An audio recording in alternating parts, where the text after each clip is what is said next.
memenuhi persyaratan ya dengan cara yang baik. Dan untuk ini kami mengundang Dr. Binarwan. Saya ini sangat kagum dengan Dr. Binarwan ya. Beliau memiliki klinik infertilitas yang sangat baik ya. Kemudian pasiennya juga luar biasa, banyak sekali. Kita coba gali pengalaman nih bagaimana cara mendirikan klinik infertilitas. Kenapa saya membawa materi ini? Karena dari MT sebelumnya itu banyak teman-teman yang bertanya, "Dok, bagaimana sih caranya mendirikan klinik infertilitas itu?" gitu. Jadi apa syarat-syarat yang harus dipenuhi? Karena memang banyak teman-teman yang interest kemudian ingin melaksanakan, ingin mengaplikasikannya pada pasien. Baik, tanpa memotong banyak waktu lagi, Dr. Binaron sudah hadir? Ya, saya di sini. Ya, siap. Terima kasih dokter, udah sampai sore nih nungguin kita di sini. Ya, silakan dokter untuk memulai presentasinya. Ya, makasih. Saya share screen ya.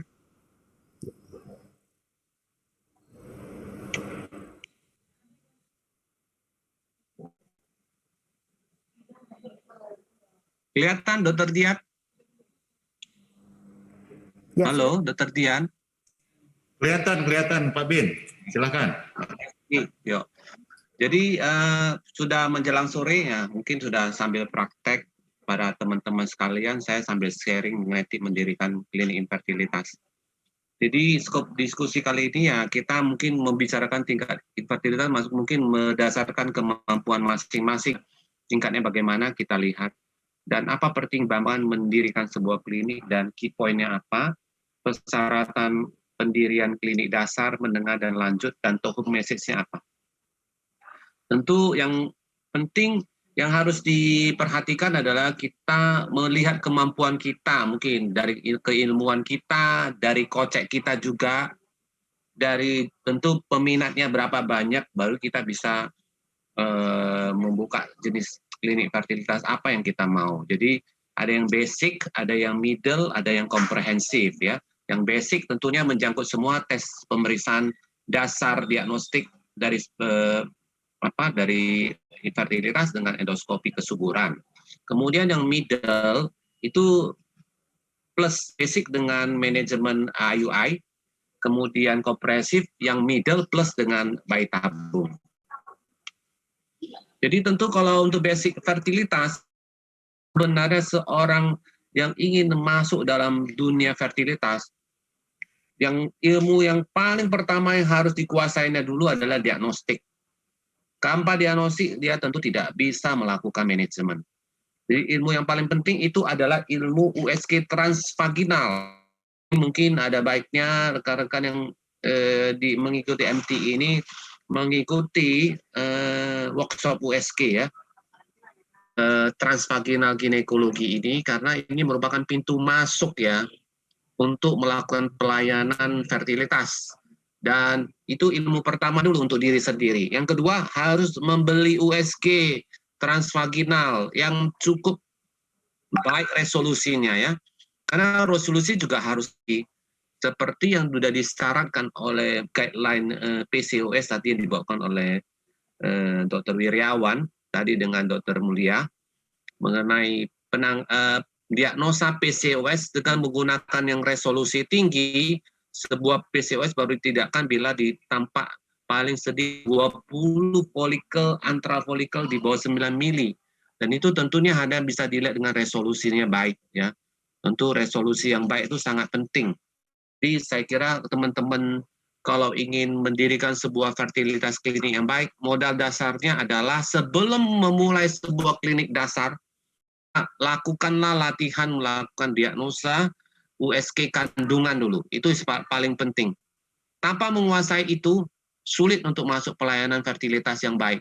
Sehingga nanti manajemen daripada terapi daripada pengobatan fertilitasnya juga amburadul, hasilnya tidak pernah konsisten. Nanti hasilnya lebih banyak faktor laki saja. Jadi modalnya untuk dasar sebelum membuka fertilitas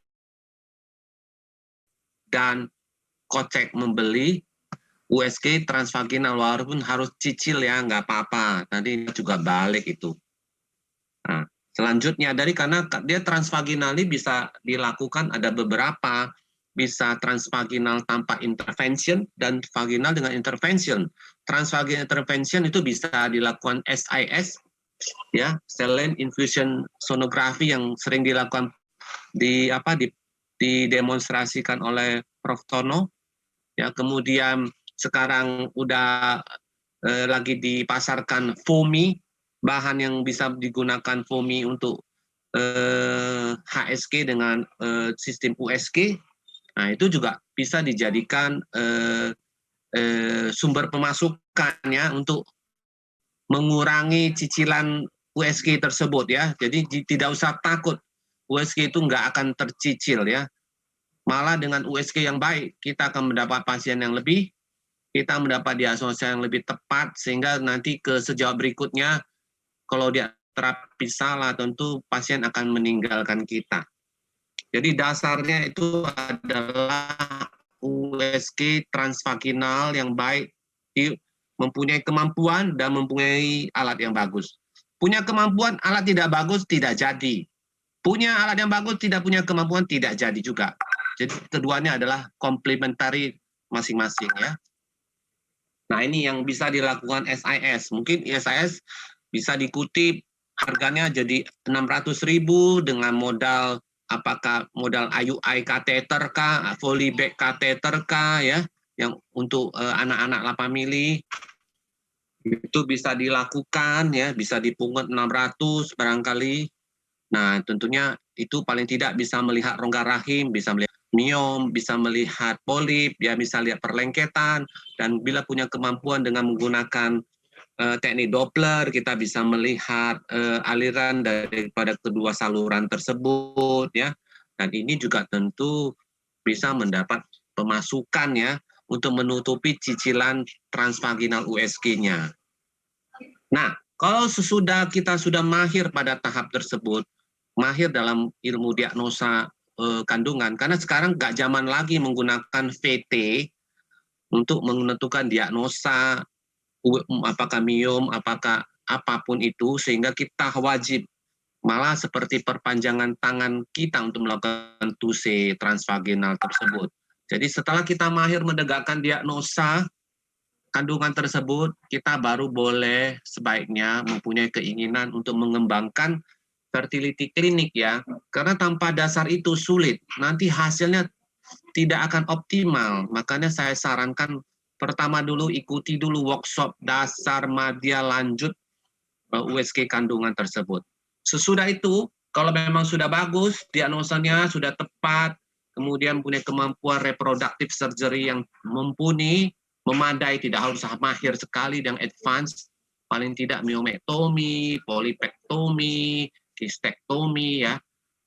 Itu saja sudah bisa dilakukan, kita bisa berkembang. Jadi reproductive surgery itu juga sesuatu hal yang penting kalau kita di pelayanan di daerah yang kita lakukan. Kalau yang sudah advance, suatu adendometriosis yang terlalu berat, ya, suatu DIA, mungkin dikonsulkan aja ke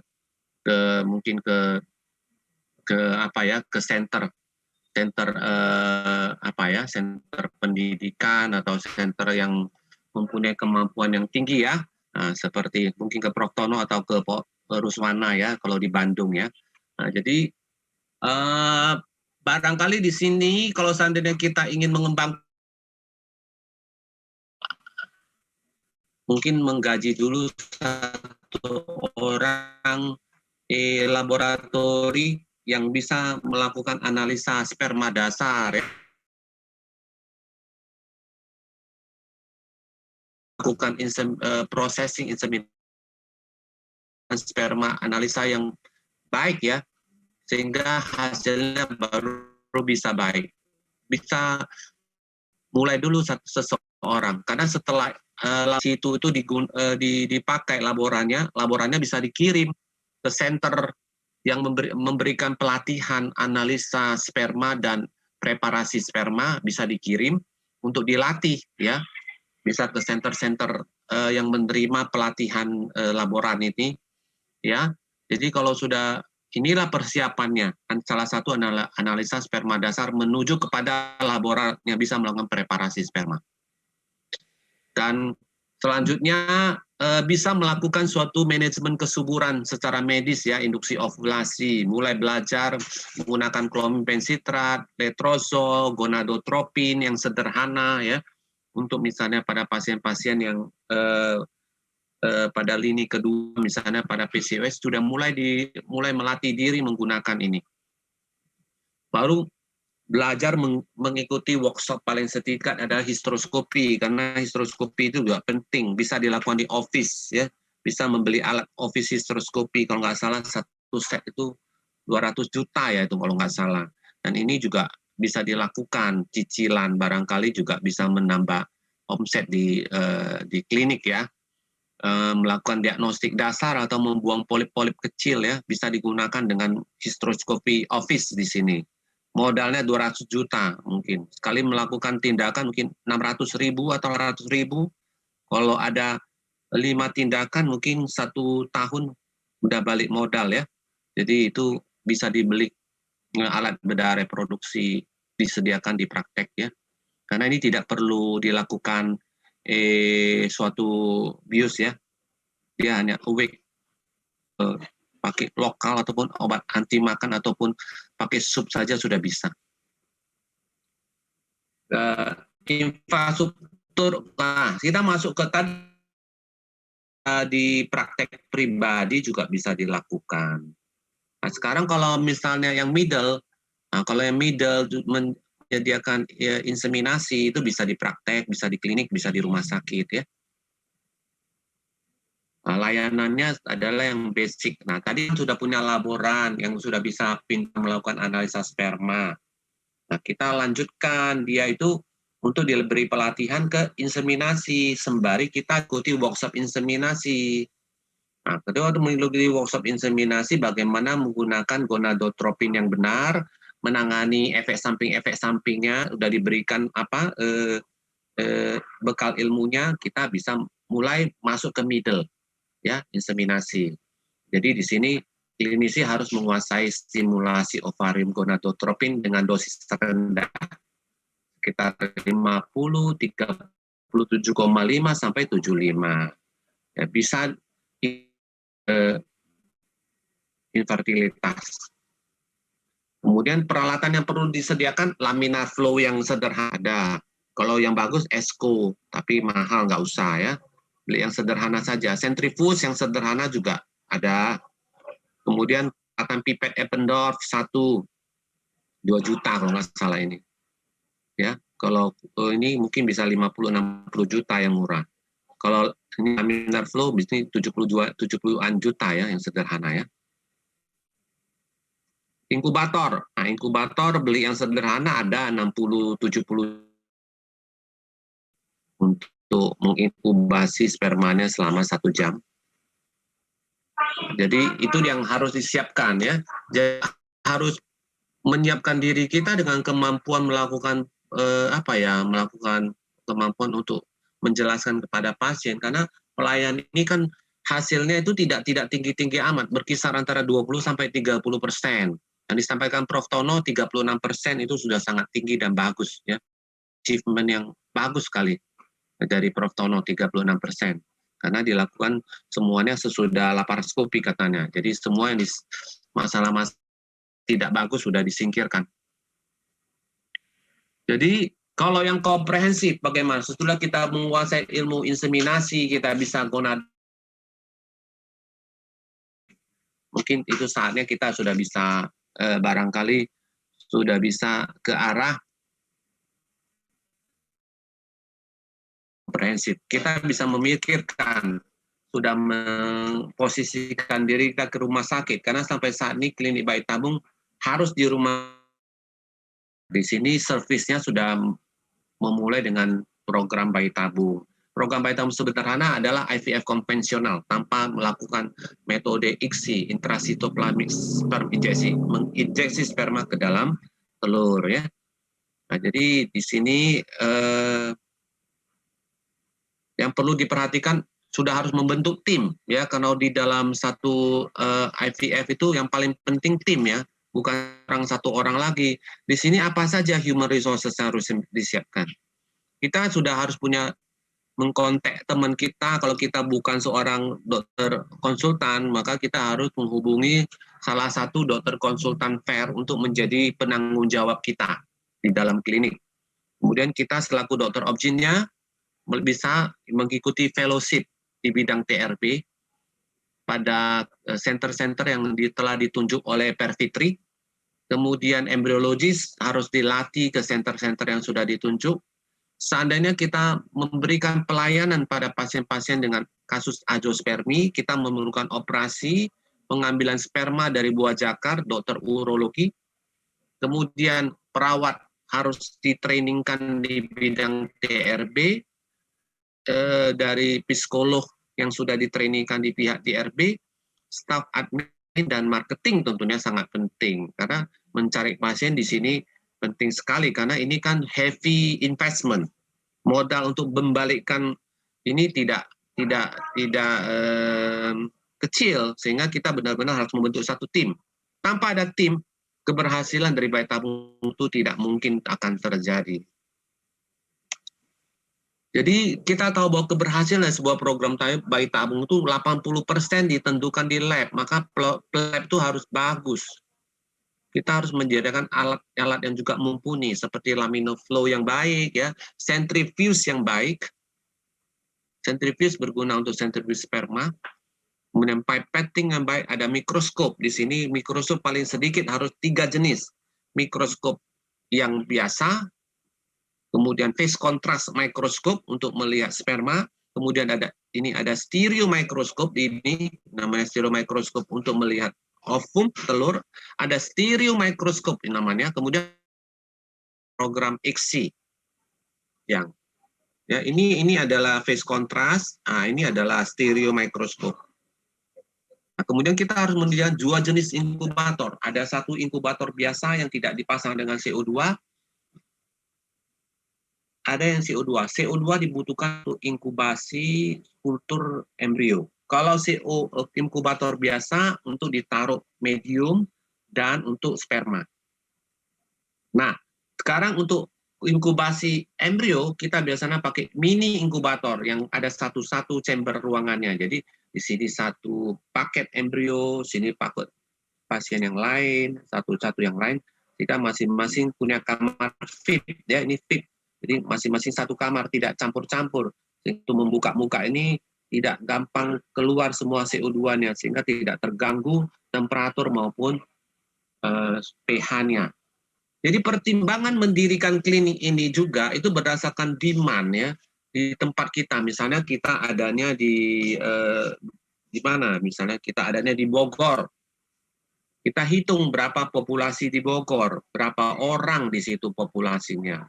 Misalnya populasinya 1 juta, ya. Kemudian kita juga mempertimbangkan staffing, ya, staffing kita sampai seberapa. Kemudian sumber daya kita, keuangan kita, dan infrastruktur, rumah sakit, klinik atau pribadi. Dan inilah 4 daripada spektrum yang harus kita perhatikan sebelum mendirikan sebuah klinik. Nah, tips mendirikan klinik pertama adalah selama kita praktek, pasien kita paling tidak sudah harus cukup banyak, ya. Kita paling tidak, kalau pasien kita masih doremi, itu kayaknya nggak cocok untuk memberikan pelayanan kesuburan yang advance, ya. Mungkin dia lebih bagus membina dulu, misalnya layanan-layanan kandungan, kuatkan dulu. Kalau pasien kurang banyak, maka kita harus bertanya pada diri kita sendiri. Bukan itu biasanya bukan karena buruk, ya, buruk nasib, ya, itu bukan.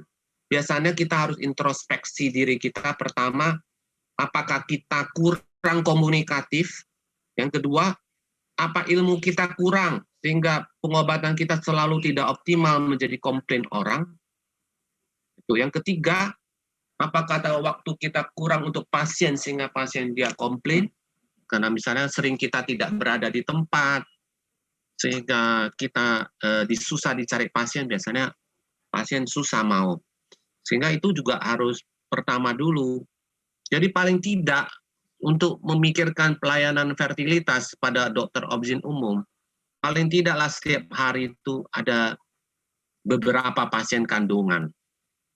Ya, dari pasien kandungan itu biasanya ada 10% sampai 20% itu mengeluh soal infertilitas, itu udah biasa itu. Bahkan ada 50% dari kandungan itu mengeluhkan masalah fertilitas.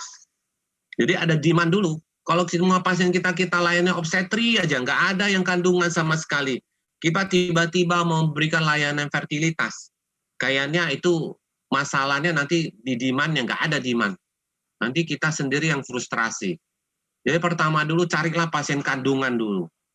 Dari pasien kandungan kalau sudah ada 5, 10, sudah boleh mulai lagi kita, udah latihan kita USG fertilitas, kompetensi fertilitas ada, USG-nya juga sudah bagus, mulailah dengan layanan kesuburan.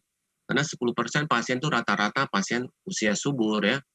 Kalau memang benar-benar berminat di layanan kesuburan, jangan tanggung-tanggung ya. Karena kalau tanggung-tanggung hasilnya juga tak pernah beres itu. Nggak ada pun kehamilan. Biasanya kalau ada hamil tuh nasib aja itu. Tiba-tiba nggak kasih obat pun seperti kita. Nggak kasih obat, bulan depan tiba-tiba datang hamil. Ya dibilangnya setelah datang ke kita jadi hamil. Jadi ya rezeki kita lah. Jadi itu harus dihitung ya. Demand-nya kita sudah punya pasien setidaknya 5-10 pasien kandungan. Kita menguasai ilmu untuk apa ya, layanan USG, punya USG yang bagus. Harus punya USG yang bagus dulu. Kalau tidak susah kita memberikan layanan kesuburan. Kemudian yang kedua, baru kita lihat pesaing di wilayah kita ini berapa. Siapa yang memberikan layanan kandungan saja ya. Itu. Dan kalau seandainya saya mendirikan klinik baru, berapa sih porsi saya nanti? Nah, itu juga harus pertimbangkan. Sehingga kita tidak, tapi itu tidak selalu kita membuat kita menjadi keder ataupun keder ataupun takut ya. Karena kalau kita punya kemampuan kompetitif yang bagus, marketing yang bagus, jangan takut sebesar badai apapun akan kita lalui ya. Jadi jangan takut menghadapi kompetisi. Lalu tukang pancing selalu berpancing di ikan kolam yang sama kan, kolam pancing begitu banyak ikan, semua orang berpancing di situ, berpancing ria. Kenapa orang nggak mencari kolam yang lain? Karena di kolam tersebut itulah yang paling banyak ikannya. Jadi jangan cari kolam yang tidak ada ikannya, malah tidak ini ya, tidak berhasil. Justru tempat yang banyak, walaupun pemancingnya banyak sekali, yang penting ikannya banyak. Jadi sama-sama mancing di situ, pasti kita dapat porsinya. Yang ketiga, apakah kita sendiri ada ketertarikan dulu melajari keterampilan kesuburan? Paling pertama adalah diagnostiknya. Diagnostik itu USG. Baru yang kedua, keterampilan dalam operatif ya, reproductive surgery. Kalau tidak ya mungkin medical lah. Jadi ini bisa ikut pelatihan medical. Paling tidak pertama USG dulu. USG dan pelatihan histeroskop yang tidak ya. Atau laparoskopi dasar paling tidak bisa melakukan diagnostik ya, melihat lab dye atau melihat patensi tuba awal-awalnya sama histeroskopi diagnostik maupun operatif polip misalnya. Tempat mencari pelatihan, kalau center pelatihan untuk IVF yang formal saat ini memang ada 3. Di klinik Yasmin di Rumah Sakit Cipto, di klinik Morula Bunda Menteng, di Halim Fertility Center di Medan. Kalau untuk center pelatihan daripada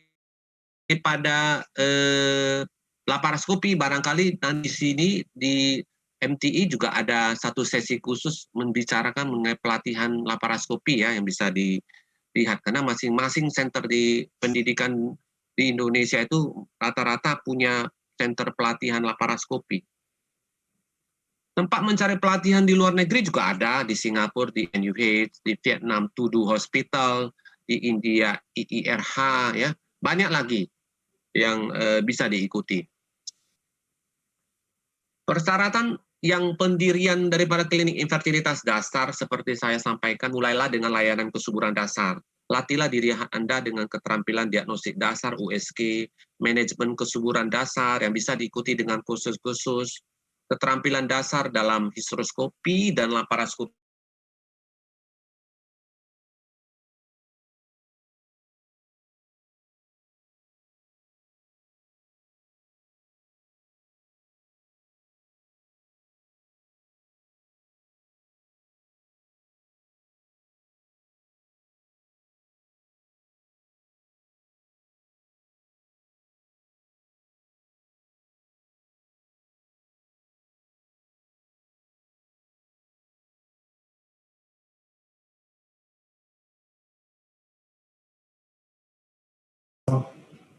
internet kita pindah jadi kalpat.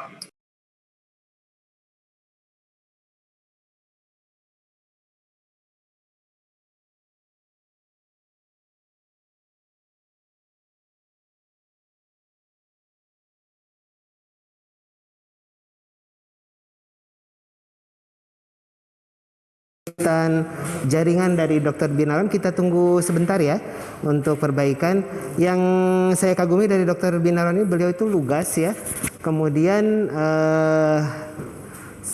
tidak sulit untuk membagi ilmu atau tips and trick gitu. Jadi banyak sekali tadi kita lihat ya hal-hal penting yang harus dipelajari gitu. Jadi dari mulai menyediakan fasilitas yang memadai, kemudian menentukan tingkat dari klinik itu, ada yang basic, ada yang madya, ada yang paripurna gitu ya.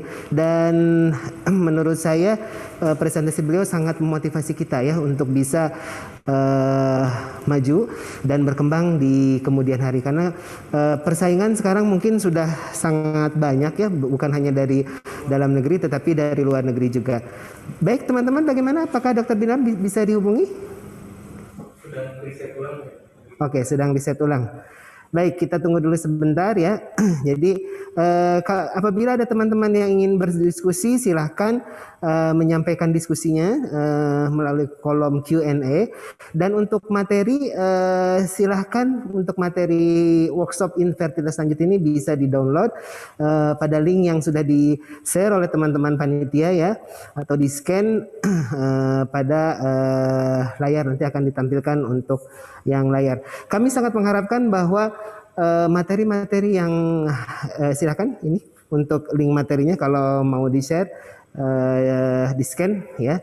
Kami sangat mengharapkan bahwa materi-materi yang didapatkan teman-teman hari ini akan sangat bermanfaat dan menambah kepercayaan diri teman-teman untuk bisa meningkatkan kualitas pelayanan fertilitas dan reproduksinya ya. Materi hari ini saya pikir sudah mencakup berbagai macam kasus yang sering ditemukan dan menjadi kendala bagi pelayanan kita ya, diantaranya tadi endometriosis, PCOS, hidrosalping, miom, dan bagaimana cara kita mempergunakan senjata pamungkas kita yaitu gonadotropin. Baik, mungkin itu Ya. sampaikan. Dok, sudah bisa berkontak lagi dok? Dr. Dian? Ya, bisa dikontak lagi Dr. Binarwan? Enggak, saya. Oh, dengan Prof ini Prof. Ya, itu bagus sekali tadi yang disampaikan Dr. Binarwan. Ya, betul. Memang modal utama dalam fertility adalah USG transvaginal. Ya. USG transvaginal modal utama itu sebetulnya. Karena diagnostik itu sangat-sangat penting sekali. Gitu ya, ketika kita diagnostik salah, orang nggak kurang respect lagi gitu ya. Nah itu para hadirin ini perhatikan tadi apa yang disampaikan oleh Dr. Binarwan, tahapan-tahapan untuk mendirikan satu klinik bayi tabung dan untuk menjadi expert dari seorang fertility ya.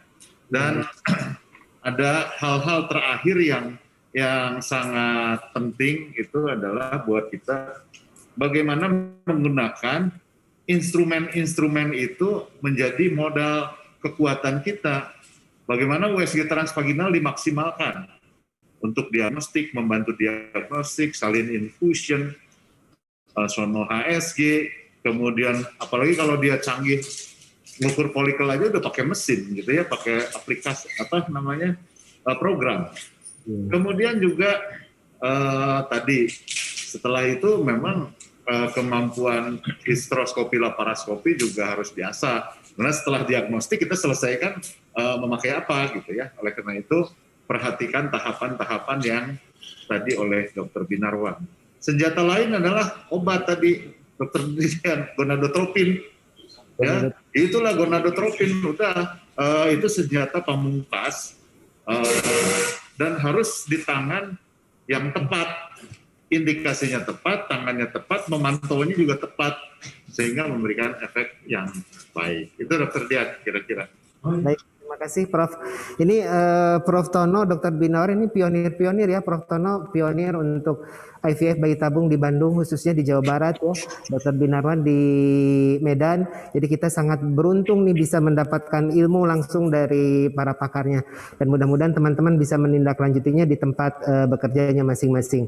Karena saya kira tadi kalau Dr. Binarwan istilahnya kolam ya, kolamnya itu masih cukup banyak, ikannya masih cukup banyak gitu. Asal kita interest dan kita bersungguh-sungguh dalam menjalankan bidang ini. Baik, nampaknya teman-teman ini agak sulit koneksi kembali ke Dr. Binarwan. Jadi untuk sesi yang terakhir ini mungkin saya cukupkan sampai di sini. Mohon maaf apabila ada kekurangan. Dan kita masuk kepada sesi yang terakhir, yaitu mengenai produk. Tadi kan Prof bilang gonadotropin ini senjata pemangkas kita ya. Jadi kita harus tahu mendetail mengenai produk ini. Nah, untuk itu kami sudah mengundang PT Merek. Terima kasih